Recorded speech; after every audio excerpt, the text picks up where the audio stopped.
ان الحمد لله نحمده ونستعينه ونستغفره ونعوذ بالله من شرور انفسنا ومن سيئات اعمالنا من يهده الله فلا مضل له ومن يضلل فلا هادي له واشهد ان لا اله الا الله وحده لا شريك له واشهد ان محمدا عبده ورسوله اما بعد فان خير الحديث كتاب الله وخير الهدي هدي محمد صلى الله عليه واله وسلم وشر الامور محدثاتها وكل محدثة بدعة وكل بدعة ضلالة وكل ضلالة في النار.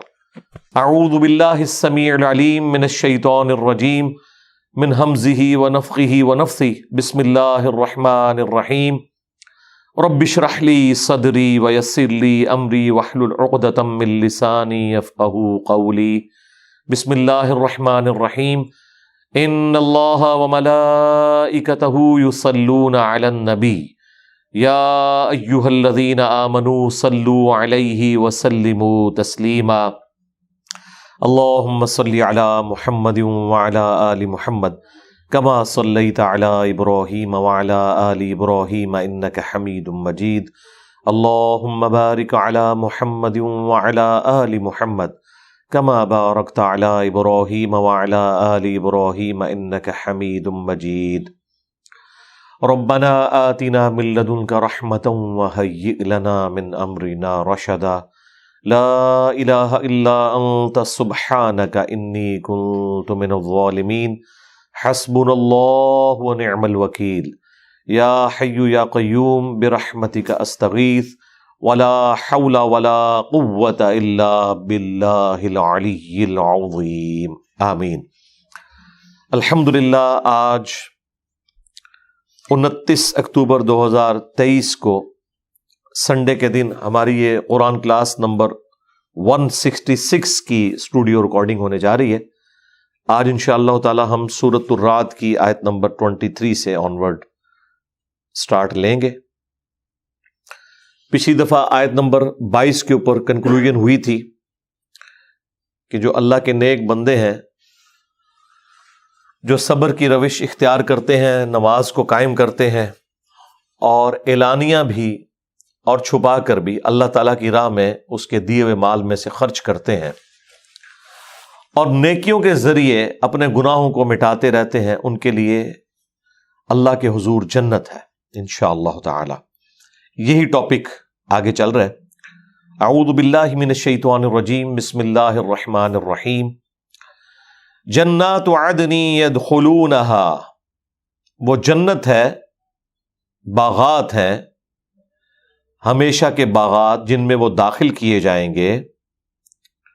وَمَنْ صَلَحَ مِنْ آبَائِهِمْ، اور جو کوئی بھی نیکوکار ہوئے، خواہ وہ ان کے آباء و اجداد میں سے ہوں، ماں باپ میں سے ہوں، وَأَزْوَاجِهِمْ، اور ان کی بیویاں، وَذُرِّيَّاتِهِمْ، اور ان کی اولاد، سب کے سب جنت میں ایک جگہ جمع کر دیے جائیں گے.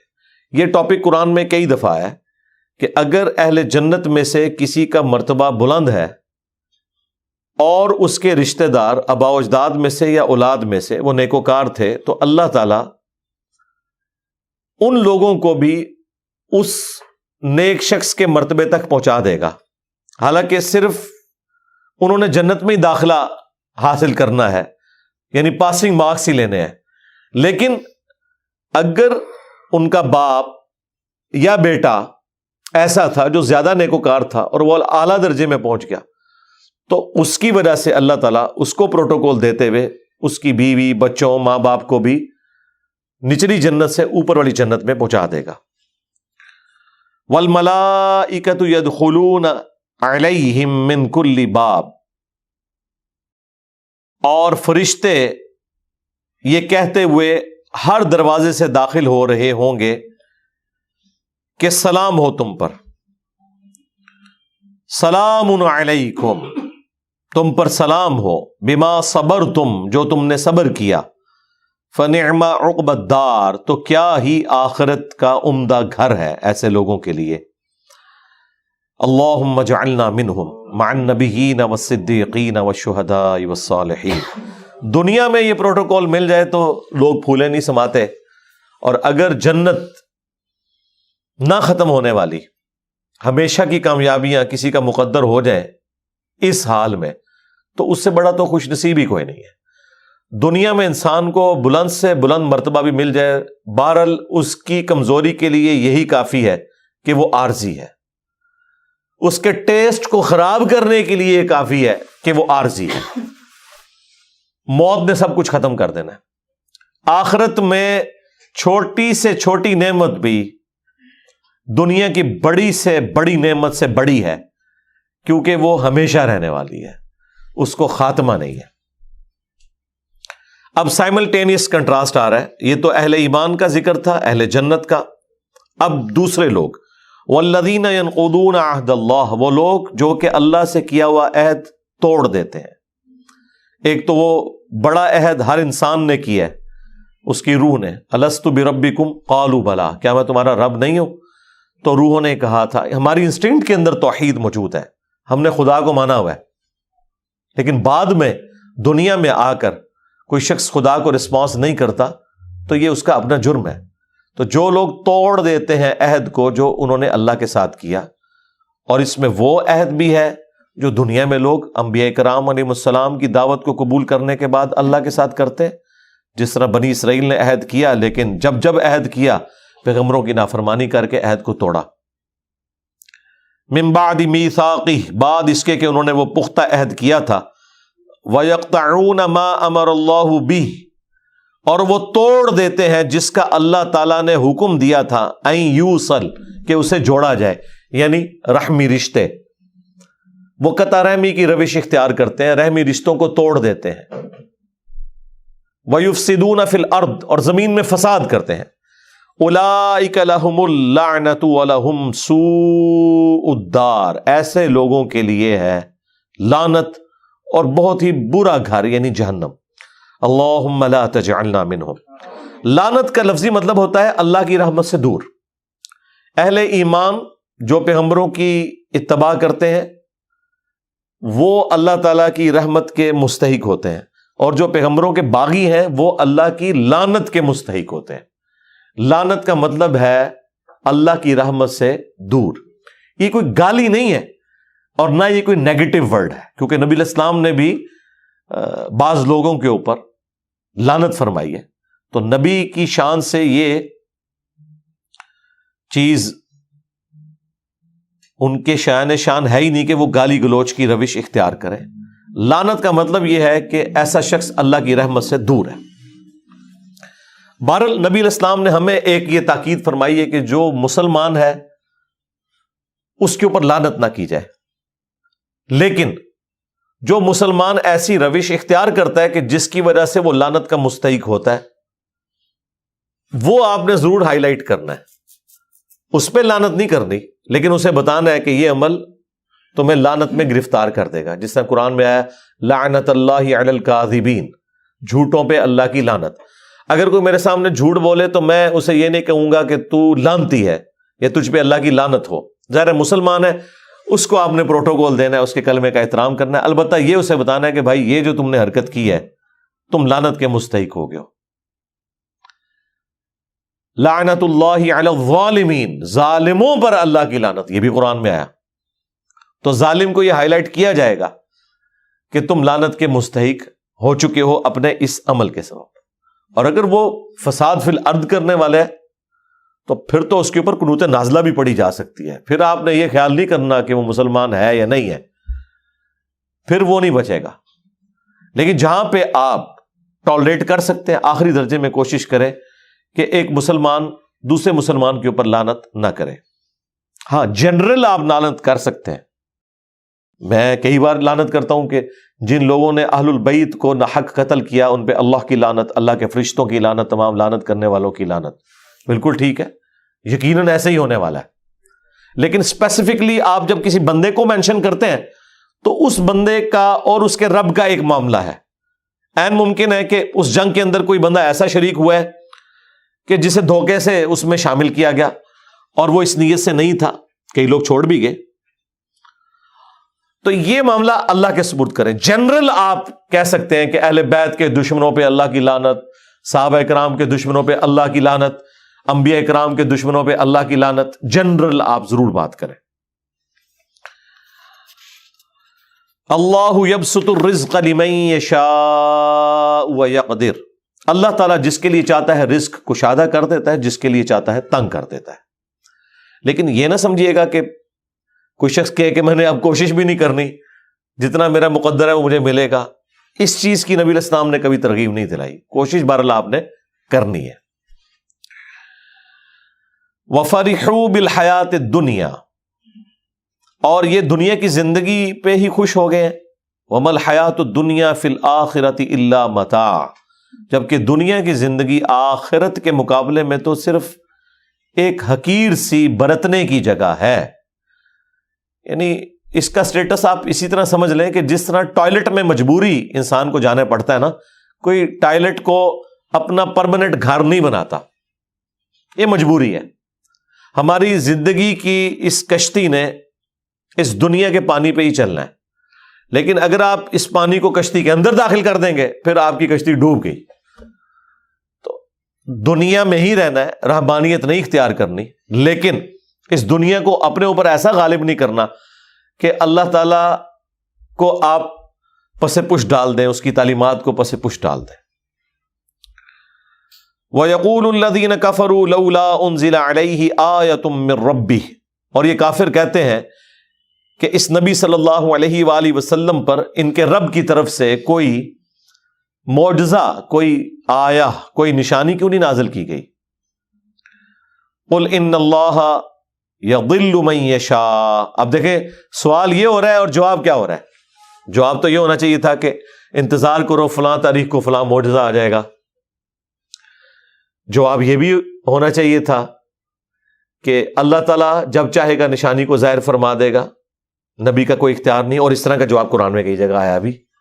ٹھیک ہے، اب کوئی یہ اللہ تعالیٰ کا کلپ چھوٹا سا کاٹ لے اور کہہ کہ دیکھیں بات کیا ہو رہی ہے، جواب کیا دیا جا رہا ہے. بھائی قرآن کو پوری ٹوٹیلٹی میں دیکھنا ہے. یہ سارے جواب جو آپ کہہ رہے ہیں نا وہ آلریڈی اللہ نے دیے ہوئے ہیں. جب گمراہی اپنے پیک کو پہنچتی ہے پھر اس طریقے سے بھی جواب دیا جاتا ہے جو یہاں پہ دیا جا رہا ہے. وہ سارے جواب آپ نے جمع کرنے ہیں. اور یہاں اس سے مراد وہ معجزات ہیں جو کافر ڈیمانڈ کرتے تھے کہ جب تک آپ یہ والا معجزہ نہیں نہ کرتے ہم آپ پہ ایمان نہیں لائیں گے. مثلا آپ آسمان پہ چڑھ کے بتائیں، جو سورہ بنی اسرائیل میں 9 معجزات آئے ہیں. ہمارے سامنے ایک کتاب لے کے اتریں، ہم اسے چھو بھی لیں. آپ کے لیے باغ ہو جس میں آپ نگاہ دیکھ کے جو ہے وہ نہریں رواں کر دیں. آپ کا سونے کا گھر ہونا چاہیے، یعنی اوپر دیکھیں تو سونا، نیچے دیکھیں تو سونا. نبی علیہ السلام کے بارے میں کافر ڈیمانڈ کر رہے ہیں. اللہ نے کہا کہ ان سے فرما دو میں تو نبی ہوں، میرا کام تو صرف ڈر سنانا ہے. معجزات تو اللہ تعالیٰ کے پاس ہے، وہ جب چاہے گا ظاہر کر دے گا. لیکن یہاں پہ یہ جواب نہیں آیا.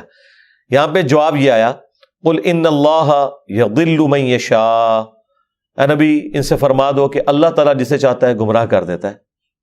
مراد یہ کہ تمہیں ہر طرح سے سمجھا لیا، اب آخری جواب سن لو کہ تمہاری قسمت میں اب یہ گمراہی مقدر ہو چکی ہے. چونکہ تم نے حق بات قبول نہیں کی تو اللہ تعالیٰ جسے چاہتا ہے اسے گمراہ کر دیتا ہے. اور ایک ترجمہ یہ ہے کہ اللہ تعالیٰ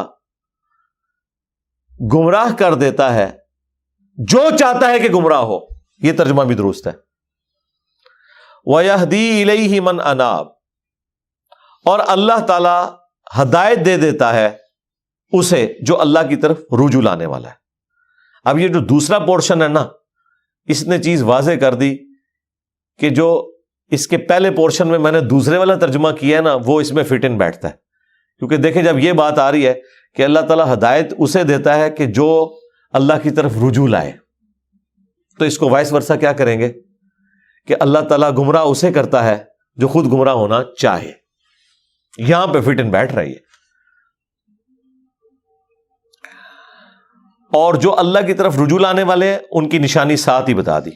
الذین آمنوا، وہ لوگ جو کہ ایمان لے آتے ہیں.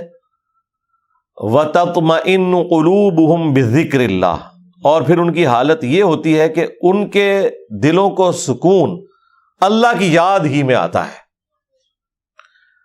الا بذکر اللہ تطمئن القلوب، آگاہ ہو جاؤ اللہ کے ذکر ہی میں دلوں کا سکون ہے. یہ سورۃ الرعد کی آیت نمبر 28 کا وہ پورشن ہے جو ہم نے اپنے دونوں اذکار کارڈ، صبح شام کے اذکار کارڈ اور فرض نماز کے بعد اذکار کارڈ کے اوپر یہ آیت ٹاپ کے اوپر لکھی ہوئی ہے.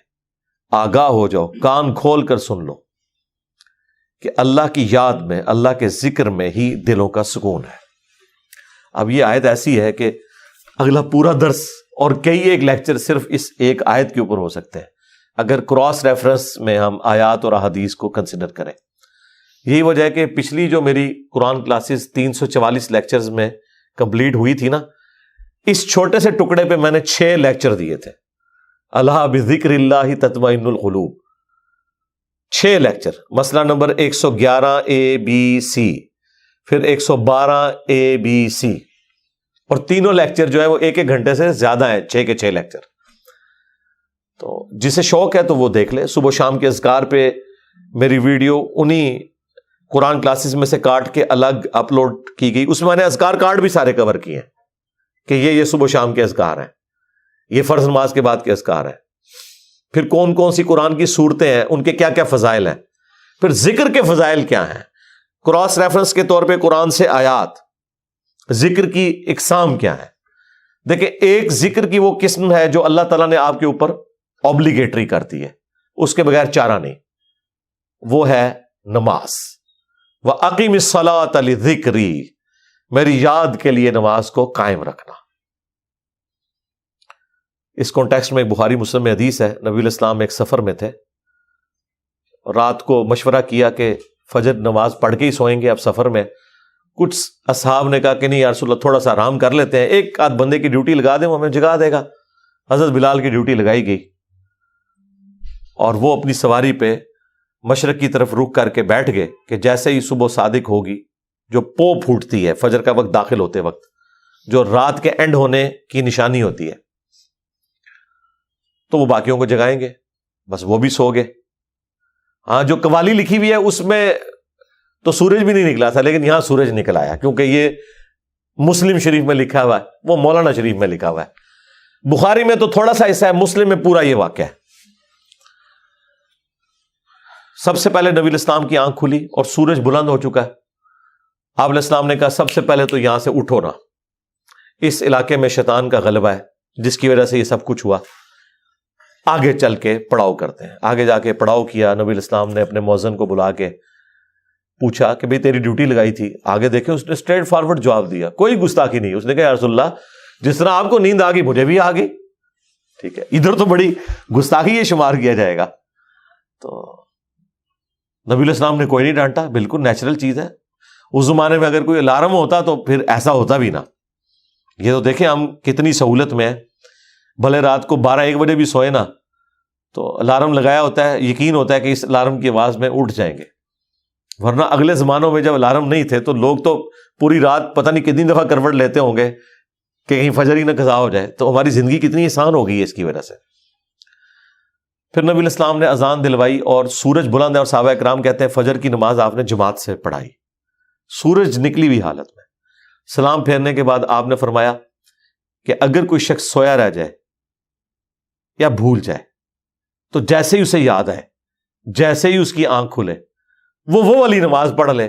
اس کے لیے وہی اس نماز کا ٹائم ہے. اس کے لیے اس کو روٹین نہیں بنانی، اور تسلی بھی یہ دے دی کہ ٹینشن بھی نہیں لینی. ٹھیک ہے، اگر ایسا معاملہ ہو گیا اللہ معاف فرمانے والا ہے، جان بوجھ کے تو نہیں کیا، اور تمہاری وہ نماز قضا بھی نہیں ہوگی. ظاہر ہے کہا اس کے لیے اس کی نماز کا ٹائم وہی ہے، وہ قضا بھی نہیں ہوئی، ادا پڑی ہے تو جماعت کرائی ہے نا، ورنہ سورج نکلے ہوئے فجر کی نماز کا ٹائم تو نہیں ہوتا. اور پھر آپ نے اینڈ پہ قرآن کی آیت تلاوت کی، سورہ طٰہٰ کی، وَأَقِمِ الصَّلَاةَ لِذِكْرِي، میری یاد کے لیے نماز کو قائم رکھنا. یعنی یہ نماز وہ چیز ہے جو اللہ کی یاد کو قائم رکھنے والی چیز ہے. یہ 5 ٹائم اللہ نے اس لیے مقرر کیے ہیں کہ اگر کوئی شخص کچھ بھی نہ کر سکے، ایٹ لیسٹ یہ 5 اوقات میں چاروں نہ چار میرے سامنے جھک جائے، اس کی حاضری لگ جائے گی. وہ یعنی جس طرح ایک بندہ فوجی پریڈ کرتا ہے، وہ چاہے بوجھل دل سے بھی کر رہا ہے، اس کی ڈیوٹی شمار ہو جائے گی. یہ نماز ڈیوٹی ہے. یہ شیطانی وسوسہ اپنے دماغ سے نکال دیں کہ اگر کسی کا نماز میں دل حاضر نہیں ہے تو اس کی نماز قبول نہیں ہے. نہیں، نماز کے فرائض میں آپ کہیں قرآن و حدیث میں نہیں دکھا سکتے کہ خشوع خضوع اس کا حصہ بنایا گیا ہو کہ نماز کے اتنے فرائض ہیں ان میں سے خشوع خضوع بھی ایک ہے. نہیں، خشوع خضوع کبھی ڈسکس ہی نہیں ہوا اس حوالے سے. ترغیب کے لیے ضرور ہوا کہ اہل ایمان کی نشانی ہے کہ وہ توجہ سے نماز پڑھتے ہیں. یہ کہیں نہیں آیا کہ جو توجہ بٹ جائے اس کی نماز نہیں ہوتی، یہ کبھی نہیں ہوا. یہ ٹاپک ڈسکس نہیں کیا گیا اسی وجہ سے کہ اللہ کو پتا تھا کہ دماغ سوچتا ہے، خاص حد تک انسان کنٹرول کر سکتا ہے. ہاں، باقی ارکان کے اوپر بات ہوئی کہ ہر رکعت میں 1 رکوع اور 2 سجدے ہیں. اگر یہ والی غلطی ہو جائے تو اینڈ پہ سجدہ صاف کر لینا ہے. لیکن کہیں پہ خشوع خضوع نہیں ڈسکس ہوا کہ اگر کسی کو خیال آیا تو وہ نماز ہی دوبارہ پڑھے یا وہ اینڈ پہ سجدہ صاف کرے. یہ بات ڈسکس نہیں کی گئی اسی وجہ سے کہ اللہ کو پتا تھا کہ یہ ایک ڈیوٹی ہے جو انسان نے پوری کرنی ہے. اور اس دھاگے کے ساتھ انسان پھر بندہ رہتا ہے جب، تو یہ 5 اوقات میں جب اللہ کے سامنے آتا ہے نا تو پھر وہ اللہ تعالیٰ سے اپنا دامن چھڑا نہیں سکتا. باقی کی زندگی بھی اس کی پازیٹیو ہو جاتی ہے. جو اللہ تعالیٰ نے فرمایا کہ نماز بے حیائی اور برے کاموں سے روکتی ہے اگر کانٹینیوسلی انسان پورے پروٹوکول کے ساتھ نماز کو پڑھتا رہے. تو میری یاد کے لیے نماز کو قائم رکھنا، یہ حدیث بخاری میں بھی ہے اور مسلم کے اندر بھی. یہ کتنی ڈھارس بنانے والی چیز ہے. تو یہ وہ ذکر کی فارم ہے جو اللہ تعالیٰ نے اوبلیگیٹری رکھ لی. اسی طریقے سے اپنے مال میں زکوٰۃ دینا، یہ بھی وہ فرض ذکر ہے اللہ کا جو آپ نے کرنا ہے. اللہ کی یاد، مال خرچ کریں گے تو جس کے لیے خرچ کر رہے ہیں اس کی یاد میں کر رہے ہیں، اور یہ پتہ ہے کہ اس نے پوچھنا ہے کہ نہ اگر زکوٰۃ دی تو تمہارے ساتھ یہ کیا جائے گا. جو سورہ توبہ میں آیا کہ ان کا مال جو یہ جوڑتے ہیں کنز بنا کے اور اللہ کی راہ میں زکوٰۃ نہیں دیتے تو قیامت کے دن ان کی پیٹھوں پہ، ان کے پہلوؤں کے اوپر، ان کے ماتھوں کے اوپر یہی سونا اور چاندی گرم کر کے داغا جائے گا اور کہا جائے گا کہ یہ ہے وہ مال جو تم نے دنیا میں جوڑا تھا. اور بخاری مسلم میں تو آیا کہ سانپ کی شکل میں مسلط کر دیا جائے گا، وَلِعَوْذُ بِاللَّهِ تعالی. تو یہ ایک بڑا سینسٹیو ٹاپک ہے. اسی طریقے سے حج، وہ بھی فرض ذکر ہے. رمضان کے روزے، وہ بھی فرض ذکر ہے، اللہ کی یاد دہانی. ٹھیک ہے، لیکن نماز ایسی چیز ہے جو روزانہ 5 وقت رکھتی ہے.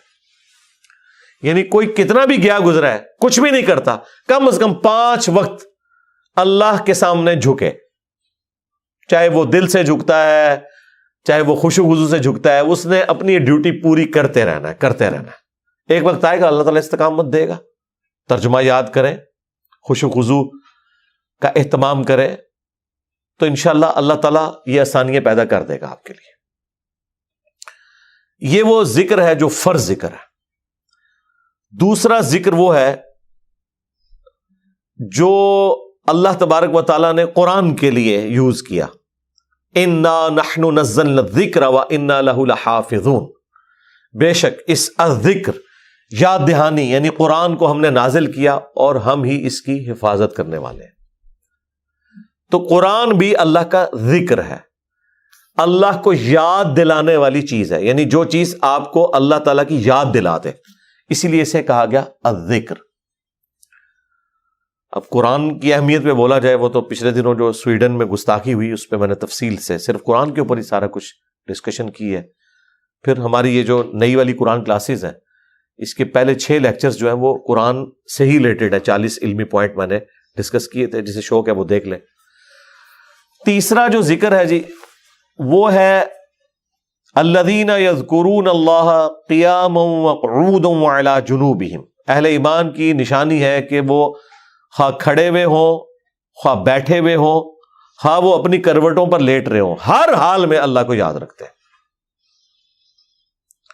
حتیٰ کہ دیکھیں اما عائشہ سے پوچھا گیا جنابت کے کانٹیکسٹ میں، صحیح مسلم میں حدیث ہے کہ کیا اس حالت میں بھی نبی علیہ السلام اللہ کو یاد کرتے تھے؟ تو انہوں نے کہا کہ اللہ کے نبی ہر حال میں اللہ کو یاد کیا کرتے تھے، خواہ وہ جنبی بھی ہوں. جنبی بندہ صرف قرآن کی تلاوت نہیں کر سکتا، نماز نہیں پڑھ سکتا، باقی ہر ذکر کر سکتا ہے، صبح شام کے اذکار، باقی چیزیں. اس میں تو کوئی پروٹوکول بھی نہیں ہے. یہ غسل وضو، کپڑے پاک ہونا، جگہ پاک ہونا، یہ صرف نماز کا پروٹوکول ہے. جو عام اذکار ہیں ان کا کوئی پروٹوکول نہیں ہے، وہ آپ جس مرضی حالت میں کریں. یہ لوگ کہتے ہیں جی آیت کریمہ بڑا گرم ہے جی، بغیر وضو کے نہیں کرنا چاہیے جی، خوشبو لگا لینی چاہیے. اور بھائی جس نے کیا تھا اس نے تو مچھلی کے پیٹ میں کیا تھا، سب سے زیادہ تعفن والی جگہ یونس علیہ السلام. کوئی گرم ذکر نہیں ہے بھائی. وہ پھر ایسا ذکر ثابت ہوا کہ اللہ تعالیٰ نے ان کی اس غلطی کو، اجتہادی غلطی کو معاف کیا. اور سورہ صافات میں فرمایا اگر یونس یاد نہ کرتا ان الفاظ کے ساتھ تو جتنا اللہ تعالیٰ کا عطاب تھا نا، پھر یہ اسی دن مچھلی کے پیٹ سے نکالا جاتا جس دن مردے اپنی قبروں سے نکلیں گے. ایک جملے نے اللہ تعالیٰ کا غصہ ٹھنڈا کر دیا، لا الہ الا انت سبحانک انی کنت من الظالمین. لیکن سرکار یہ 3 دن اور 3 رات انہوں نے پڑھا ہے یہ وظیفہ. ہاں آپ ذرا ایک لمحے کے لیے سوچیں، 3 دن اور 3 رات، یہ کتنے بنتے ہیں؟ 72 گھنٹے. 72 گھنٹوں اگر آپ کو ایک ایئر کنڈیشن کمرے میں بھی مسلسل ایک ذکر کرنا پڑ جائے تو لگ پتہ جائے گا. آپ ذرا اس شخص کے بارے میں امیجن کریں جو مچھلی کے پیٹ میں گپ اندھیرا ہے اور یہ بھی نہیں پتا کہ میں یہ کروں گا تو مجھے معافی بھی ملے گی کہ نہیں، اور وہ مسلسل ذکر کیے جا رہا ہے اور یہ بھی نہیں پتا کہ کتنا عرصہ میں نے یہ ذکر کرنا ہے، اور وہاں پہ بھی کسی کرسی میں نہیں بیٹھے ہوئے ہیں. مچھلی کے پیٹ کے اندر کیا حالت ہوگی. لیکن اللہ تعالیٰ نے ان کی دعا سن لی. اتنی جاندار دعا تھی. میں تو کہتا ہوں یہ سید الاستغفار ہے. لا الہ الا انت سبحانک، اے اللہ تیرے سوا کوئی معبود نہیں، تو تو غلطیوں سے پاک ہے. انی کنت من الظالمین، میں انسان ہوں تو میں تو غلطی کروں گا. اس سے بہتر کیا انداز ہو سکتا ہے عاجزی کا، اس سے بہتر کیا انداز ہو سکتا ہے اللہ تعالیٰ کی عظمت بیان کرنے کا کہ یا اللہ تو نے تو غلطی کرنی نہیں ہے، یہ تو طے ہے. تو اگر مجھ سے پرسش کر رہے ہیں نا غلطی کی، تو میں تو انسان ہوں، غلطی کروں گا، اور مجھے اعتراف بھی ہے، میں تیری طرف رجوع لاتا ہوں. اللہ تعالیٰ نے معاف کر دیا. جامعہ ترمذی میں یہاں تک حدیث ہے کہ جو بھی یونس کی دعا کے ذریعے اللہ کی طرف متوجہ ہو، اللہ تعالیٰ اسے کبھی محروم نہیں لوٹاتا. اور یہ حصہ قرآن میں بھی ہے، وَكَذَلِكَ نُنْجِي الْمُؤْمِنِينَ، ہم مومنین کو بھی اسی طریقے سے نجات دیں گے. جب یہ دعا آئی نا سورہ الانبیاء میں، تو ساتھ یہ بھی ذکر آیا کہ انبیاء کی جو یہ دعائیں ہیں، خصوصاً یہ والی دعا یونس علیہ السلام کی، کوئی مومن بھی مانگے گا ہم اسے بھی نجات دیں گے.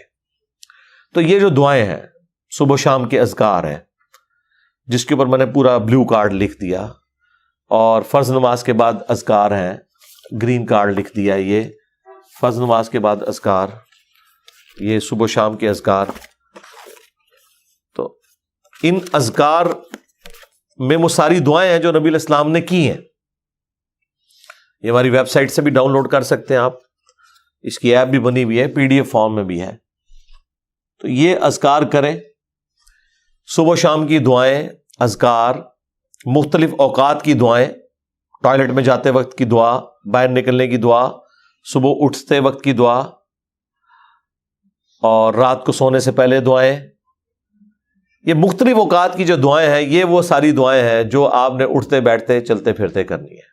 درود شریف بھی، درود شریف اللہ کی عبادت ہے کیونکہ یہ دعا ہے، اور دعا جتنی بھی ہیں وہ اللہ سے کی جاتی ہیں، اور ہر دعا عبادت ہے. الدعاء هو العبادہ، یہ حدیث ہے سنن نسائی کے اندر، ترمذی کے اندر. اور نبی علیہ السلام نے حدیث کے اوپر اکتفا نہیں کیا، اس کے بعد آپ نے آیت پڑھی، ادعونی استجب لکم، اے میرے بندو مجھ سے مانگو میں تمہاری دعا کو قبول کروں گا. ان الذین یستکبرون عن عبادتی، بے شک جو لوگ میری عبادت سے تکبر کریں گے، یعنی مجھ سے دعا کرنے میں کنجوسی اختیار کریں گے، میں انہیں ذلیل و خوار کر کے جہنم میں داخل کروں گا، والعیاذ باللہ تعالی. حضور نے سورۃ المومن کی آیت نمبر 60 پڑھی، اسے سورہ غافر بھی کہتے ہیں، اس بات کے ثبوت میں کہ دعا کرنا عبادت ہے. تو جتنی دعائیں ہیں یہ عبادت ہے، اور یہ اللہ تعالیٰ کا وہ ذکر ہے، خواہ وہ درود شریف ہو، خواہ صبح شام کے اذکار ہوں، یا مختلف اوقات کی دعائیں ہوں، یہ اللہ تعالیٰ کے وہ ذکر کی شکلیں ہیں جس کا کوئی پروٹوکول نہیں. کوئی جنبی ہے کوئی بے وضو ہے، کپڑے بھی ناپاک ہیں، جس جگہ پہ ہیں وہ جگہ بھی ناپاک ہے، کوئی فرق نہیں پڑتا اس سے، یہ ذکر آپ کر سکتے ہیں۔ مولا علی کا قول ہے جامعہ ترمذی میں، سنن نبی داؤد کے اندر، کہ نبی علیہ السلام کو حالت جنابت کے علاوہ کوئی اور حالت قرآن پڑھنے سے مانے نہیں ہوتی تھی، یعنی قرآن آپ نہیں پڑھ سکتے جنبی ہو، بغیر وضو کے قرآن بھی پڑھا جا سکتا ہے لیکن جنبی شخص نہیں پڑھ سکتا۔ لیکن جو اذکار ہے نا، وہ اٹھتے بیٹھتے چلتے پھرتے، بھائی اما عائشہ سلام اللہ علیہا اس سے زیادہ کیا بات کرتی؟ جب جنابت کے کانٹیکسٹ میں ان سے پوچھا گیا تو انہوں نے کہا اللہ کے نبی تو ہر حال میں اللہ کو یاد کرتے تھے، خواہ وہ جنبی ہو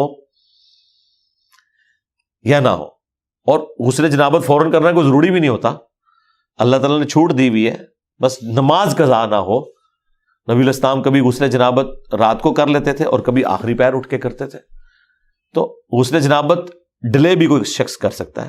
فجر پڑھ کے اگر کسی کے اوپر غسل فرض ہو گیا تو وہ زور سے پہلے کسی بھی وقت غسل کر کے زور کی نماز، بس وہ قضا نہیں ہونی چاہیے۔ تو اس دوران بھی اللہ کو تو آپ نے یاد کرنا ہے، ایون ٹوائلٹ میں غسل کرنے جب جانا ہے تو اللہ ہی کو یاد کر کے جانا ہے نا، اللہم انی اعوذ بک من الخبث والخبائث، جو بخاری میں دعا ہے، اے اللہ میں شریر جنوں اور جنیوں سے تیری پناہ میں آتا ہوں، یہ دعا جو آپ مانگ کے ٹوائلٹ میں جاتے ہیں تو جنبی شخص نے بھی یہی دعا مانگ کے جانی ہے نا۔ باقی بھی جو مختلف اذکار ہیں وہ آپ نے لازمی کرنے ہیں، اس میں کوئی سستی والا پہلو نہیں ہونا چاہیے۔ ہاں قرآن پاک سے متعلق جو چیزیں ہیں وہ آپ نہ کریں۔ تو یہ ذکر کی 3 اقسام، نمبر 1 فَأَقِمِ الصَّلَاةَ لِذِكْرِي، میری یاد کے لیے نماز کو قائم رکھنا، اور جتنے بھی فرائض ہیں، خواہ وہ حج کی شکل میں ہو، زکوٰۃ کی شکل میں ہو، رمضان کے روزے ہوں، وہ سب کے سب اللہ کا ذکر ہے۔ رزق حلال کمانا بھی، یہ بھی اللہ کا ذکر ہے۔ اللہ کے نیک بندوں کے واقعات جو قرآن و سنت میں رپورٹ ہوئے انہیں بیان کرنا بھی اللہ کا ذکر ہے۔ انبیاء کرام کے واقعات کو بیان کرنا بھی اللہ کا ذکر ہے۔ تو سب سے بڑا ذکر نماز، اس کے بعد قرآن تو بلکہ اپنے سٹیٹس میں دیکھا جائے تو وہ سب سے بڑا اللہ کا ذکر ہے، اللہ کی یاد دہانی والی چیز۔ لہذا قرآن کی تلاوت، قرآن کے احکامات کی پیروی کرنا، یہ سب کچھ اللہ کا ذکر ہے۔ اور تیسرے نمبر کے اوپر صبح و شام کے اذکار، مختلف اوقات کی دعائیں، درود شریف، یہ بھی اللہ تعالیٰ کا ذکر ہے۔ تو یہ 3 ہی اقسام ہے ذکر کی جن کے اوپر ہمیشگی انسان کو کرنی چاہیے، اور کچھ چیزیں تو اللہ تعالیٰ نے فرض کے طور پہ کر دی ہیں، جیسے نماز ہے اور باقی فرائض ہیں، اس کے بغیر آپ کا چھٹکارا نہیں ہے۔ بخاری اور مسلم دونوں میں حدیث ہے کہ اللہ کا ذکر کرنے والا زندہ کی مثل ہے اور ذکر نہ کرنے والا مردہ کی مثل ہے، یعنی وہ زندہ لاش ہے جو اللہ کا ذکر نہیں کرتا۔ جامعہ ترمذی میں حدیث ہے، ایک صحابی حاضر ہوئے، یا رسول اللہ مجھے کوئی ایسی نصیحت کریں کہ اس کے بعد مجھے کسی چیز کی ضرورت نہ رہے۔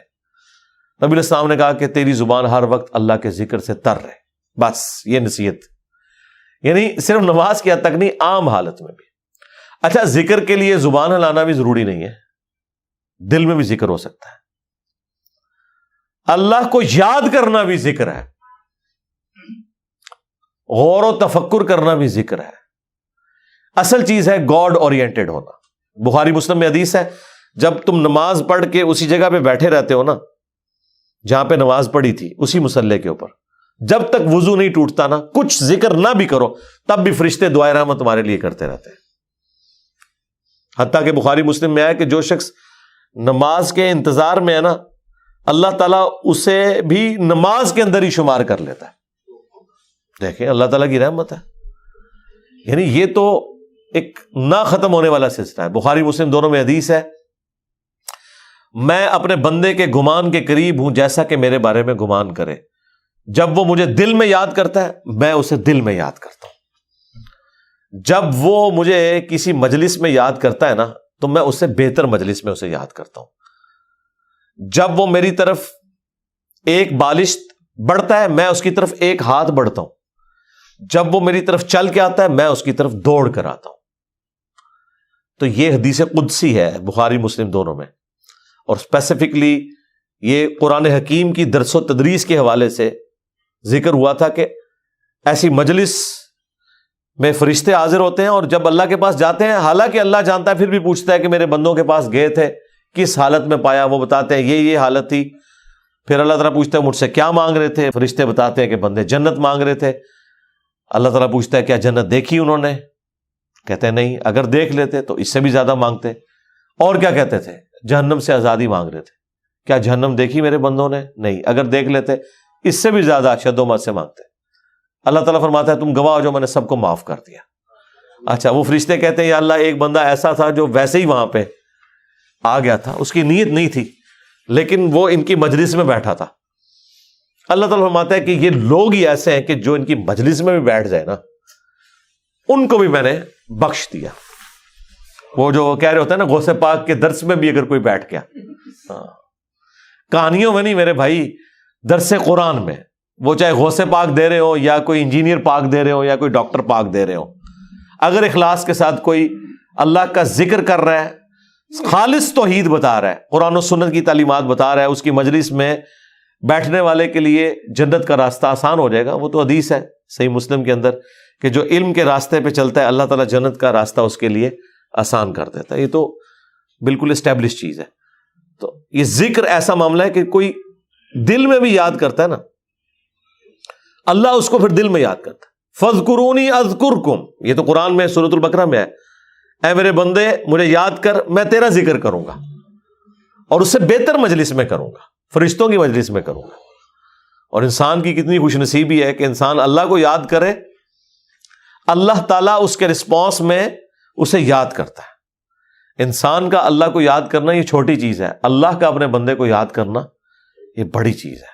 ہاں، سنن ابن ماجہ میں حدیث ہے، اور یہ تعلیقاً امام بخاری بھی یہ حدیث لے کے آئے ایک چیپٹر کی ہیڈنگ میں، اور یہ اتنی رکت انگیز حدیث ہے کہ اس حدیث کو میں نے اپنے اذکار کارڈ میں بھی شامل کیا ہے کہ میں اپنے بندے کے ساتھ ہوتا ہوں اس وقت جب وہ میرا ذکر کر رہا ہوتا ہے اور اس کے ہونٹ میرے ذکر کی وجہ سے ہل رہے ہوتے ہیں۔ زبان سے ذکر کرنا یہ سب سے افضل ذکر ہے، کیونکہ اس میں آپ کی زبان، اعضاء، دل، دماغ سب کچھ شامل ہو جاتا ہے۔ دل میں بھی ذکر کرنے کا ثواب ہے لیکن زبان سے کرنا افضل ہے۔ اسی لیے آپ دیکھیں جو آبلیگیٹری چیزیں ہیں وہ اللہ تعالیٰ نے زبان کے ساتھ جوڑ دی ہیں، یعنی نماز آپ دل میں نہیں پڑھ سکتے، زبان سے پڑھنی ہے، اور کم از کم اتنی آواز سے کہ وہ خود آپ محسوس کر رہے ہو۔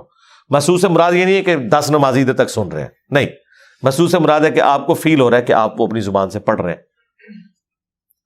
اس طریقے سے جانور قربان کرنا ہے تو تکبیر اتنی آواز سے کہنی ہے کہ آپ کے کان خود سن رہے ہو۔ جو آبلیگیٹری چیزیں ہیں وہ اللہ تعالیٰ نے زبان کے ساتھ جوڑی ہوئی ہیں۔ زبان کا ذکر بہرحال دل کے ذکر سے افضل ہے۔ باقی ریاکاری والا جو ایشو ہے وہ ہر شخص کا ایک پرسنل معاملہ ہے، کسی کے اوپر ہم فتویٰ نہیں لگاتے، لیکن جو اللہ تعالیٰ نے آبلیگیٹری نمازیں رکھ دی ہیں وہ تو اتنی اعلانیہ رکھی ہوئی ہیں کہ خود بخود ریاکاری کا چانس ہے، تو وہ ریاکاری نہیں ہے۔ بعض اوقات شیطان کسی کو وسوسہ دلاتا ہے میں جماعت سے نماز پڑھوں گا یا مسجد میں زیادہ دیر بیٹھوں گا تو باقی لوگ کہیں گے کہ جی یہ لوگ بڑا نیک ہو گیا ہے، تو اس سے میرے دل میں تکبر آ جائے گا۔ یہ شیطانی وسوسہ ہوتا ہے، نہ اس طرح نہیں سوچنا کبھی بھی۔ آپ نے خالص رہنا ہے۔ صحیح مسلم میں حدیث ہے، صحابہ کرام نے کہا یا رسول اللہ بعض اوقات ہم نیکی کا کوئی کام کرتے ہیں حالانکہ پوری نیک نیتی سے کر رہے ہوتے ہیں، یہ نیت نہیں ہوتی کہ لوگ ہماری تعریف کریں، لیکن پھر بھی لوگ تعریف کر دیتے ہیں اور وہ ہمیں اچھی بھی لگتی ہے، ظاہر ہے تعریف کسے بری لگتی ہے، تو کیا یہ ریاکاری ہے؟ آپ نے فرمایا نہیں، یہ ریاکاری نہیں ہے، بلکہ یہ دنیا میں اللہ تعالیٰ کا انعام ہے اپنے بندے کے لیے کہ کسی بندے کی تعریف کوئی کرتے۔ لیکن دوسری طرف نبی علیہ السلام نے اس بندے کے لیے یہ کہا ہے کہ کسی کے منہ پہ ایسی تعریف نہیں کرنی ہے کہ وہ تکبر کے اندر مبتلا ہو جائے، جس کی ہو رہی ہے اس نے خواہش کا اظہار نہیں کرنا کہ لوگ میری تعریف کریں۔ تو یہ باریک سے فرق ہوتے ہیں جس کی وجہ سے بعض اوقات شیطان، میں نے کئی لوگوں کو سنا ہے کہ جی ہم نے داڑھی رکھ لی تو پھر لوگ مسائل پوچھیں گے، لوگ ہمیں نیکوکار کہیں گے، اس لیے جی ہم داڑھی نہیں رکھ رہے، پھر وہ قرآن و حدیث سے سب سے بڑی دلیل دینا شروع کر دیتے ہیں جی ڈاکٹر اقبال کی بھی داڑھی نہیں تھی۔ قرآن و حدیث ان کے نزدیک یہ ہے کہ ڈاکٹر اقبال کی داڑھی نہیں تھی، اور پوری زندگی ڈاکٹر اقبال کو یاد کرتے کرتے مر جاتے ہیں۔ اللہ کے نبی علیہ السلام کو پس پش ڈال دیتے ہیں۔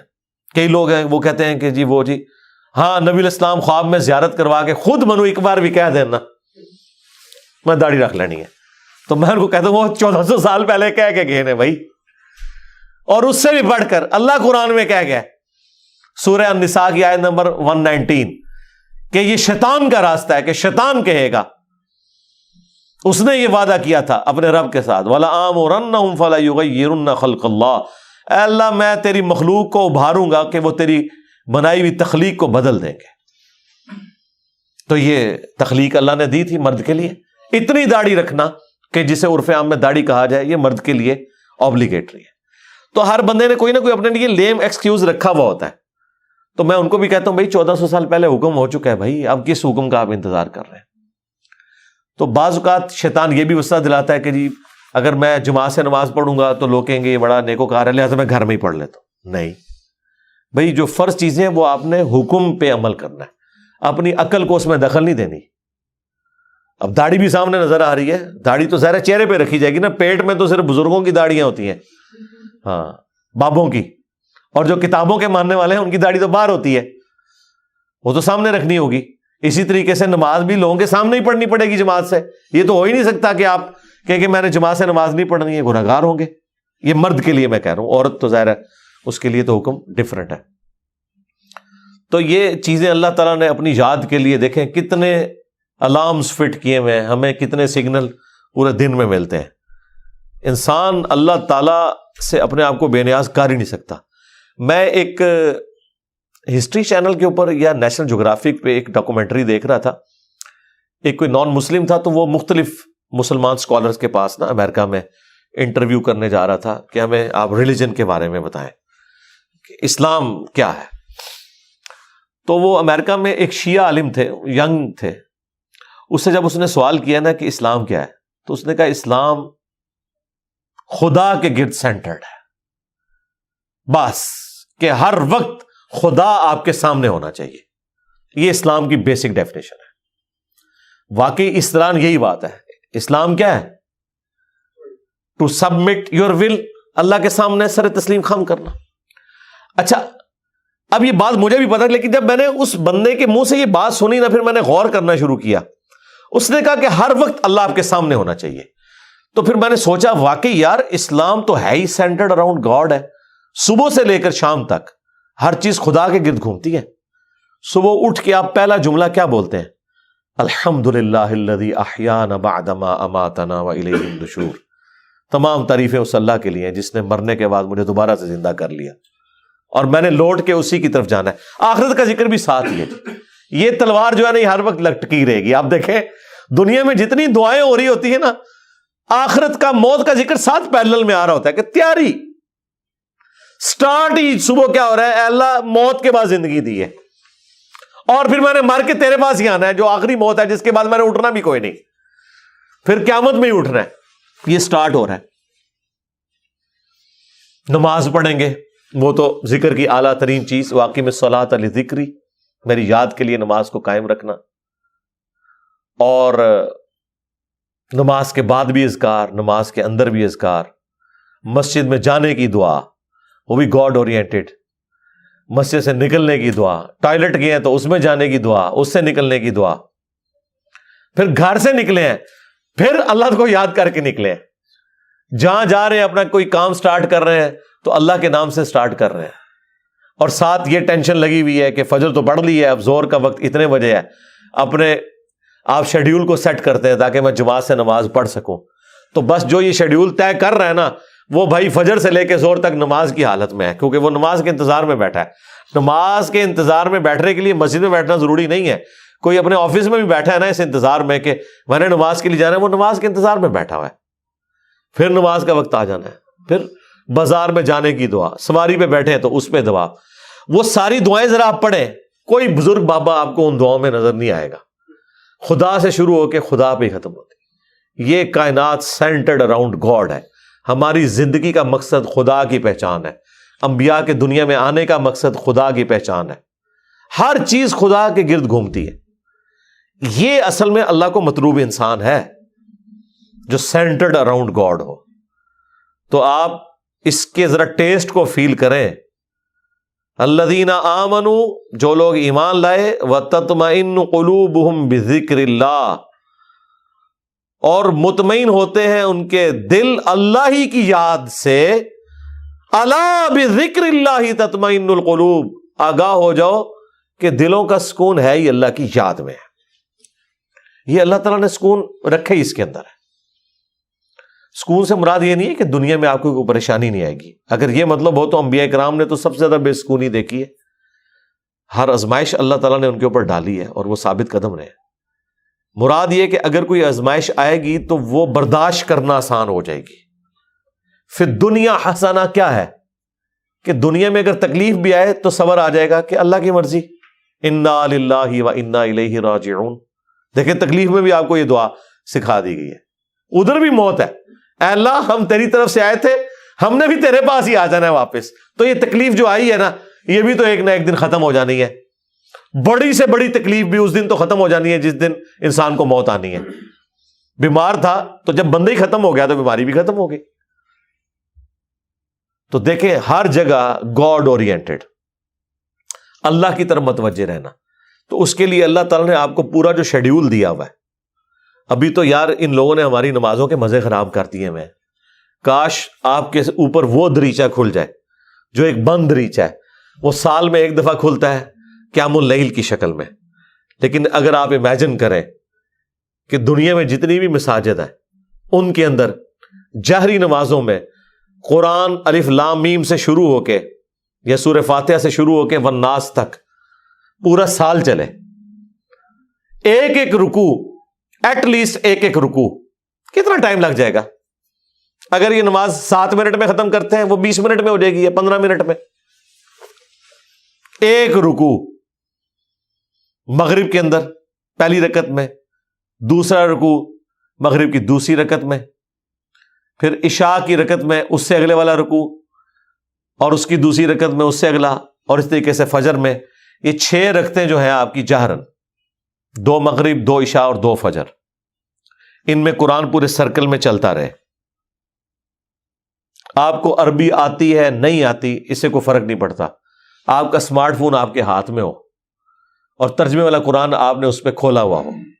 میں نے تو اس کا ثبوت بھی دے دیا بخاری سے کہ ذکوان تابعی حضرت عائشہ کا غلام تھا جو انہیں قیام اللیل رمضان میں کروایا کرتا تھا، وہ حافظ نہیں تھا تو وہ مصحف ہاتھ میں پکڑتا تھا، اما عائشہ اس کے پیچھے رمضان کا قیام کرتی تھی۔ اس کا مطلب ہے سننے میں زیادہ آسانی اور مزہ آتا ہے بجائے خود پڑھنے کے۔ تو یہ حدیث امام بخاری نے ایک چیپٹر کی ہیڈنگ میں لی ہے اور اس کی پوری سند سنن الکبریٰ البیہقی اور مصنف ابن ابی شیبہ میں موجود ہے۔ بلکہ مصنف ابن ابی شیبہ میں تو یہاں تک ہے کہ انس ابن مالک اور باقی صحابہ کے بارے میں کہ انہوں نے پیچھے قرآن اٹھایا ہوتا تھا، سامنے حافظ کھڑا ہوتا تھا اور وہ سنتے بھی تھے دیکھ کے، اور اگر کہیں غلطی ہوتی تھی تو غلطی کو پکڑتے تھے، اور اٹھانے کا فائدہ یہ ہے کہ کنسنٹریشن آپ کی رہتی ہے۔ انہوں نے کتنا ظلم کیا ہے کہ ہم سے قرآن چھین لیا۔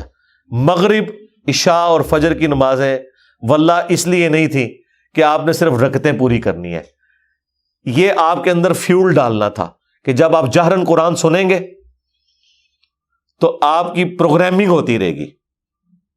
ہم کیا سنتے ہیں؟ وہی رٹی رٹائی آخری 10 صورتیں یا چند صورتوں کی آخری آیات، سورہ بقرہ کی آخری آیات، سورہ حشر کی آخری آیات، وہی جو مولویوں نے رٹی ہوئی ہیں۔ یار اگر حافظ قرآن نہیں بھی آپ کا امام مسجد، کوئی مسئلہ نہیں، وہ مصحف اٹھا کے پڑھ لے، کوئی مسئلہ نہیں، قرآن دیکھ کے تو پڑھنا اس کو آتا ہے نا، قاری ہے، مصحف اٹھا کے پڑھے۔ لیکن آپ ذرا امیجن کریں کہ آپ کی نماز کا لیول کیا ہوگا کہ آپ کو اگلی نماز کا انتظار رہے گا کہ بھائی، اور آپ یہ کوشش کریں گے کہ آپ کی نماز نہ چھوٹے، وہاں سے رکوع اگلا سٹارٹ۔ بلکہ میں تو کہتا ہوں گورنمنٹ لیول پہ یہ ہونا چاہیے کہ ایک اجتماعی نظم کوئی قائم کرے، اجتماعی نظم ہو پورے ملک میں، عید کی رات کو اگلا قرآن سٹارٹ ہو جائے، گورنمنٹ کی طرف سے شیڈیول ہو کہ بھائی اب یہ اگلا قرآن سٹارٹ ہو گیا، اتنے رکوع ہیں، 6 رکوع کور ہوتے ہیں نا، اگر آپ 6 جہرن رکھتے رہیں تو آلموسٹ کوئی 520 کے قریب رکوع بنتے ہیں۔ ان کو ڈیوائڈ کر لیں تو پورے ملک کے اندر ختم قرآن بھی ایک ہی دن ہو رہا ہو، شمسی اعتبار سے رکھ لیں، تاکہ کوئی شخص دوسرے شہر میں بھی چلا گیا ہے اسے یہ یقین ہو کہ ہاں جی میں فلاں مسجد میں جاؤں گا تو شیڈیول ایک ہی چل رہا ہے۔ یہ ہم نے دنیاوی کئی معاملات میں اپنے آپ کو مینج کیا ہوا ہے اس طریقے سے۔ دیکھ لیں KFC آپ امریکہ سے کھائیں، آپ سعودیہ سے کھائیں، آپ جیل میں بیٹھ کے کھائیں, آپ کی آنکھوں میں پٹی بندھی ہوئی ہو, آپ کھا کے بتا دیں گے کہ آپ KFC کا چکن کھا رہے ہیں, اس سے قطع نظر کہ آپ دنیا میں کہاں بیٹھے ہوئے ہیں. 66,000 آؤٹ لیٹس ہیں ان کی دنیا میں. یہ بھی پرانا فگر ہے, اب تو پتہ نہیں اس سے زیادہ ہی نہ ہوگی ہوں. ایک ذائقہ دیا نا پوری دنیا کے اندر انہوں نے. اس طرح کے کئی شیڈیول ہیں, اور اگر یہ تھوڑی سی ایفرٹ پٹ کر لی جائے تو سرکار آپ کو کوئی اپنے بچوں کو توحید سکھانے کی ضرورت نہیں ہے. توحید خود بخود وہ سیکھ جائیں گے. پورے دورہ قرآن بھی نہیں ہوگا, انہیں پتا چل جائے گا کہ سب کچھ فراڈ چل رہا ہے. قرآن تو کوئی اور ہی بات کرتا ہے. یہی وجہ ہے کہ جو غیر مسلم ملکوں میں لوگ جاتے ہیں نا, وہاں جب ان کا نان مسلم لوگوں سے واسطہ پڑتا ہے تو پھر ان کو بھی تھوڑی شرم آتی ہے کہ یار وہ جب پوچھتے ہیں ہاں جی اسلام کیا, وہ کہتے ہیں ہم تو پتہ ہی کچھ نہیں. پھر قرآن ترجمے سے پڑھتے ہیں تو آپ دیکھتے ہیں کہ یہاں داڑھی بھی نہیں ہوتی, وہاں سے داڑھی بھی رکھ کے آ جاتے ہیں, نماز بھی شروع کر دیتے ہیں, قرآن بھی پڑھ لیتے ہیں اور گمراہ بھی ہو جاتے ہیں. یعنی ادھر والوں کی نظر میں وہ کہتے ہیں یار یہ کیا کہانیاں تم لوگوں نے, دین قرآن میں تو یہ کچھ اور لکھا ہوا ہے. تو اگر یہ شیڈیول گورنمنٹ کر دے, یہ کوئی مشکل کام ہے مجھے بتائیں. چلے پردہ رکھنے کے لیے اگر کوئی جعلی حافظ بھی ہے, گورنمنٹ کہہ دے کہ ٹھیک ہے جی مصحف اٹھائیں, مصحف اٹھا کے پڑھیں, پردے کا پردہ رہ جائے گا. اگر کسی کو یہی ہے کہ میں تو حافظ بن کے یہاں بھرتی ہوا تھا, ہے کوئی نہیں تھا, کوئی مسئلہ نہیں ہے, مصحف اٹھا کے پڑھیں. پیچھے بھی لوگ ایئر فلائٹ موڈ میں دیکھیں اور ترجمے والا قرآن کھولیں. جب قرات ہو رہی ہوتی ہے اتنا آپ کو ٹائم مل جاتا ہے کہ آپ عربی اور نیچے ترجمہ بھی دیکھ سکتے ہیں. ویسے آپ اگر کوشش کریں نا کہ میں 6 رکوع روز کے ایک جگہ بیٹھ کے ترجمے سے پڑھوں, پھر پڑھ بیٹھے تو سی, کوئی نہ کوئی کام آپ کے آڑے آ جائے گا, کوئی نہ کوئی مصروفیت آڑے آ جائے گی. اسی لیے اللہ تعالیٰ نے اس کو نماز کا حصہ بنایا ہے. یہ لوگ پوچھتے ہیں کہ جی جہرن نمازیں کیوں ہیں, لو سن لو پھر اس واسطے کہ جہرن, کہ قرآن کے ذریعے پروگرامنگ آپ کی ہوتی رہے, آپ قرآن سنتے رہے. اور ابھی تو میں آپ کو یہ بتا ہی نہیں رہا کہ نبی علیہ السلام کی نماز کتنی لمبی ہوتی تھی. فجر کی ایٹ لیسٹ 40 منٹ کی آپ کی فجر کی نماز ہوتی تھی. جی ہاں, میں تو ایک ایک رکوع کی بات کر رہا ہوں, وہاں تو پاؤ یا آدھا پارا پڑھنے کی بات ہے یا پارا پڑھنے کی بات ہے. چلے وہ نہیں ہے, ایک رکوع بھی کسی کی ہدایت کے لیے کافی ہے بھائی. 6 رکوع تو کور ہو گئے نا. 6 رکوع کا مطلب ہے کہ ایک پاؤ سے زیادہ اس کا پارا ہو گیا. ہر 4 دن کے اندر ایک پارا ختم ہو جایا کرے گا, ہر 4 دن کے اندر ایک پارا. تو اس کا مطلب ہے کہ یہ ایک مہینے کے اندر آلموسٹ کتنے پارے ہو جائیں گے جی؟ 7 پارے. اور 4 مہینے کے اندر آلموسٹ آپ کا ایک قرآن مکمل ہو جایا کرے گا. تو 4 مہینے میں اگر قرآن مکمل ہو رہا ہے تو سال میں 3 قرآن تو ویسے ہی ختم ہو جائیں گے, چوتھا تراویح میں ہو جائے گا. 4 قرآن آپ کے. تو سرکار ایک سال نہیں, ایک دفعہ بھی قرآن سے کوئی گو تھرو ہو گیا. اور پھر اللہ نے کیا اس میں مزہ رکھا ہے کہ اتنی موٹی کتاب ہے کہ بوریت بھی نہیں ہوتی. آپ جتنا بھی پڑھ لینا, دوبارہ اس سورت تک پہنچنے کے لیے اتنا وقت گزر چکا ہوتا ہے کہ جب آپ وہ دوبارہ پڑھتے ہیں آپ کو بالکل نئی لگ رہی ہوتی ہے. اگر یہ چھوٹی سی کتاب ہوتی ہے تو 2-4 بار پڑھ کے کو بوریت والا معاملہ ہو جاتا. لیکن اللہ تعالیٰ نے یہ چیز بھی رکھی, اتنی موٹی کتاب, اور ایک ایک سورت میں ایسی ملٹی ڈائریکشنل چیزیں رکھ دی ہیں, واقعات علیحدہ سے رکھ دیے, حکمت کی باتیں الگ سے رکھ دی, آخرت کا ذکر علیحدہ سے رکھ دیا, ہر اعتبار سے اس میں ٹیسٹ رکھا. تو یہ قرآن ہماری زندگی میں آ سکتا تھا. اور یہ ویڈیو تو میں نے بہت پہلے ریکارڈ کی ہے کہ قرآن کو اپنی زندگی میں کیسے لایا جائے. میرے نزدیک تو اس کے علاوہ کوئی چارہ نہیں ہے. یاد رکھیں, جو چیز آپ اپنی روٹین میں لانا چاہتے ہیں نا, کہ آپ اسے روزانہ کریں, تو پھر آپ اسے زندگی کی اس چیز کے ساتھ جوڑ دیں جس کے اوپر آپ کی 0 ٹالرنس ہے, تو وہ آپ کی زندگی کا حصہ بن جائے گی. مثلا بڑے لوگ پوچھتے ہیں جی بڑی کوشش کی تھی, 1 مہینے تک واک کرتے رہے فجر کے بعد, بس پھر بعد میں نہیں واک ہو سکی جی, ٹائم ہی نہیں ملتا. تو میں ان کو کہتا ہوں آپ اس کو اپنی روٹین میں جوڑیں. روٹین آپ کی کیا ہے؟ نماز مسجد میں جا کے پڑھتے ہو, ہاں جی, بس موٹر سائیکل نہیں اب لے کے جانا, پیدل جانا ہے مسجد میں. فجر کی نماز کے لیے بھی پیدل جانا ہے. اپنی روٹین میں آپ جانا ہی جانا ہے. اگر مسجد 15 منٹ کی مسافت کے اوپر ہے, چاہتے نہ چاہتے 15 منٹ کی آپ کی واک ہو جائے گی. اور اس کو آپ کو یاد کر کے نہیں کرنا پڑے گا, سوائے اس کے کہ آپ نے جانا ہے تو آپ نے پیدل جانا ہے. یا عشاء کے وقت آپ ٹائم رکھنا چاہتے ہیں تو اپنی واک کا ٹائم وہ رکھ لیں, اور 5 نمازیں پیدل جا کے پڑھیں. تو آپ ذرا کیلکولیٹ کریں, ہر نماز کے ساتھ جانے اور آنے میں آپ کی واک اٹیچ ہو جائے گی, کیونکہ آپ نے روٹین کا حصہ بنا لیا ہے. جو انسان کو اسپیشل کام کرنا پڑتا ہے نا, اس میں انسان کو تردد ہوتا ہے. لیکن جو انسان اپنی روٹین میں شامل کر لیتا ہے, بس یہ قرآن بھی میں کہتا ہوں آپ اپنی روٹین میں شامل کریں. اور اس کو شامل کرنے کا طریقہ یہی ہے کہ فرض نمازوں میں امام مسجد کی منت مارنی پڑے، کوئی مٹھی گرم کرنی پڑتی ہے اس کی، کرے اسے کہ بھائی یار چل کچھ نہیں تو فجر میں تو شروع کر یار، مغرب عشاء میں نہیں کر سکتا۔ میں آپ کو بتاؤں ہمارے اسلام آباد میں پنڈی میں ایک مسجد ہے، وہ روٹین کے ساتھ پچھلے کئی سالوں سے ان کی فجر کی نماز میں آلموسٹ 1 پاؤ قرآن کور کرتے ہیں، اور پورا سال ان کا قرآن چلتا رہتا ہے۔ سب کو پتا ہوتا ہے کل یہاں سے شروع ہونا ہے، لوگ پڑھ کے آتے ہیں گھر سے بھی، ایک وہ اس کا ٹیسٹ فیل کرتے ہیں۔ تو یہ تو مسلسل آپ کی روٹین میں جب قرآن آئے گا تو یہ وہ ساری گناہ، وہ ساری برائیاں جن کو چھوڑنے کے لیے آپ کو ایک ایفرٹ پٹ کرنی پڑتی ہے، وہ آٹومیٹکلی آپ کی زندگی سے نکلتی چلی جائیں گی۔ جس طرح آپ نے دیکھا کہ بعض لوگ ایسے ہوتے ہیں بڑی ان کی شانہ زندگی ہوتی ہے، لیکن کبھی ان کے اوپر کوئی غم کی کیفیت ٹوٹتی ہے، بالکل بھی زندگی میں سادگی آ جاتی ہے، پھر آہستہ آہستہ وہ دنیا سے ریٹائر ہونا شروع ہو جاتے ہیں، ایک غموں کا پہاڑ گرتا ہے، آخرت اورینٹڈ ہو جاتے ہیں آہستہ آہستہ آہستہ آہستہ۔ اگر آپ خدا کے ساتھ اٹیچ ہو جائیں گے، قرآن کے ساتھ اٹیچ ہو جائیں گے، تو ایٹ لیسٹ گناہ کا تو تصور بھی دور کی بات ہے، آپ اس طرف جانے کا سوچیں گے بھی نہیں، کیونکہ ہر وقت یہ آخرت کی یاد دلانے والی چیز آپ کے سر کے اوپر لٹکتی رہے گی۔ قرآن کی تلاوت سے دلوں کا زنگ کیوں دور ہوتا ہے؟ آخرت اورینٹڈ ہوتا ہے تلاوت سے، اس لیے کہ آپ جب قرآن کی تعلیمات کو سمجھیں گے، ظاہر عربیوں کو تو تلاوت ہی کہنا تھا نا، انہوں نے تو ترجمہ نہیں کرنا تھا نا، اور تلاوت کا ایک معنی فالو کرنا بھی ہوتا ہے، ایک ہوتا ہے قرات کرنا اور ایک ہے اس کے پیچھے پیچھے چلنا۔ تو یہ ترجمے والا قرآن سمارٹ فون نے تو زندگی آسان کر دی ہے۔ میں کہتا ہوں سائنس نے ہماری دنیا تو آسان کی ہے، جو ہماری آخرت آسان کرتی ہے۔ آپ امیجن کریں اس یوٹیوب کی برکت سے صدیوں میں جتنے لوگوں نے توحید قبول کی ہے، چند سالوں میں ہمارے پلیٹ فارم سے کر لی ہے، جو امید ہی کوئی نظر نہیں آ رہی تھی۔ اور یہ آپ نہ سمجھیں یہ لوگ ہیں، یہ نسلیں ہیں، ہاں آپ ان کو ملٹی پلائی کریں تو یہ ساری سائنس کی برکت ہے۔ آج دین کتنا سیکھنا آسان ہے، اور اس پہ عمل کرنے کے لیے آپ کو موٹیویٹ کرنے کے لیے کتنے والنٹیئر اویلیبل ہیں، اگر آپ خدا کے ساتھ کمیٹڈ ہیں۔ اللہ تعالی ہمیں ہر وقت اپنی یاد میں رہنے کی توفیق دے، اللہ تبارک و تعالی اپنے ذکر پہ ہمیں استقامت دے۔ آج کی ہم قرآن کلاس کو اس دعا کے اوپر اہتمام کرتے ہوئے اینڈ کرتے ہیں۔ نبی الاسلام نے حضرت معاذ بن جبل سے فرمایا تھا، جامعہ ترمذی میں اور سنن نسائی میں حدیث ہے، اے معاذ میں تم سے محبت کرتا ہوں اور تمہیں نصیحت کرتا ہوں کہ ہر فرض نماز کے بعد اس دعا کو لازم کر لینا، اللہم اعنی علی ذکرک و شکرک و حسن عبادتک۔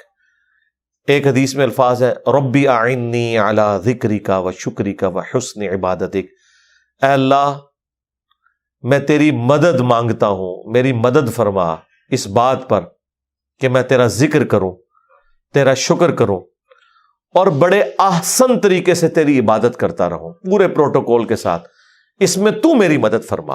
اب دیکھیں یہ بھی اسی سے ریلیٹڈ چیز ہے، نماز پڑھ کے فارغ ہوئے ہیں اور نماز کے بعد یہ دعا کر رہے ہیں کہ اے اللہ میں تیرا ذکر کروں، تیرا شکر کروں اور احسن طریقے سے تیری عبادت کرتا رہوں، اس پہ تو میری مدد فرما۔ یعنی دعا سے اپنے آپ کو کبھی بھی غافل نہیں کرنا۔ سبحانک اللہم و بحمدک، اشہد ان لا الہ الا انت، استغفرک و اتوب الیک، وما علینا الا البلاغ المبین۔ جزاکم اللہ خیرا۔